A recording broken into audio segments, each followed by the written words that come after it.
A 3.5 magnitude earthquake struck near Saline County, Kansas, United States today on February 25, 2026 at 14:25 local time, or on February 25, 2026 at 2014 Coordinated Universal Time.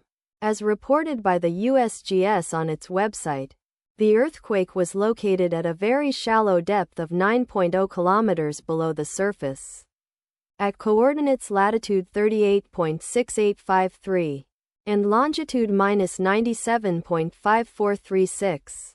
The exact magnitude, epicenter and depth of the quake might be revised within the next few hours or minutes as seismologists review data and refine their calculations, or as other agencies issue their report. There were 2 reports on the form that were felt to be related to the earthquake that occurred.